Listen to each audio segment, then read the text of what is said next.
crime itself.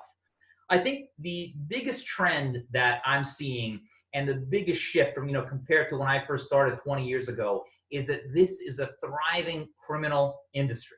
This isn't something where it's somebody having fun, a lone person having fun wearing a hoodie like in all those pictures, right? Yeah. And sending out some hacker just so they can brag to their friends and say, hey, look what I did. Like, 20 years ago, as an example, when I'd be working with an organization and we'd be talking about their biggest fears, they might say to me, oh, hey, my website, xyz.com, as an example, they might say, my biggest fear is I don't want somebody to hack that site and then write XYZ sucks.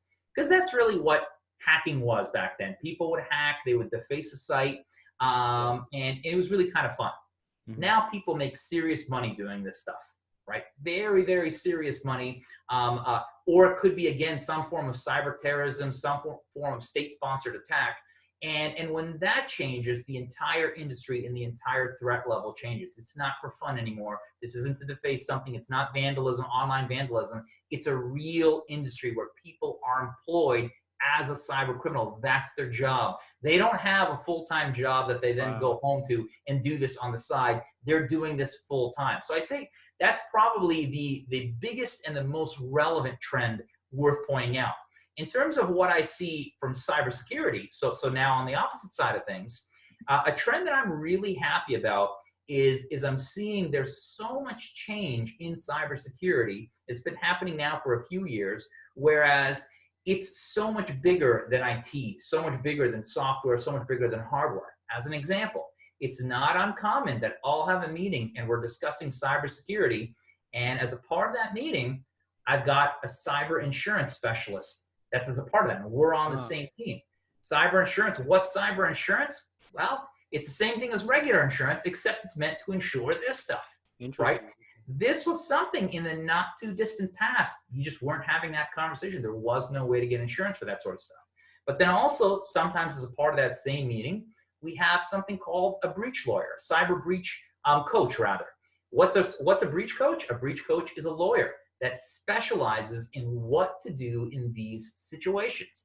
And it's like, wow, the team's really changing. And then, of course, I've been in other cases where there's even a cybersecurity PR specialist, and they're working with a big PR firm, and their main role is dealing with cybersecurity PR or cyber incident PR issues. And that's what I think is the biggest change, and it's a change that I love, where it's moving beyond IT, hardware, software, moving into insurance, law, PR, because it has to be. Because we got to compete with all the different things out there, not to mention, of course, all the regulations with regards to breaches as well. It's a complicated world, and I think cybersecurity is maturing with those complications.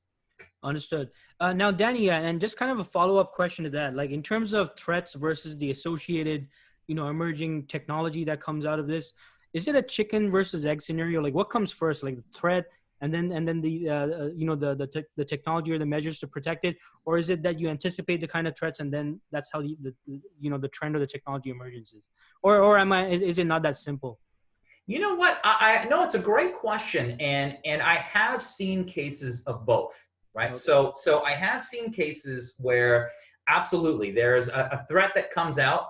And in the industry then responds. Says, well, based on this threat, we need to respond and we need to come up with this. The threat might then say, well, then I'm going to come up with another way around. The industry then responds. But there has been cases that I've seen, especially within law enforcement, where they're doing threat intelligence. They've got their own people on the dark web checking to see what's the chatter out there, what are people talking about, and what's going to be the next thing attacked.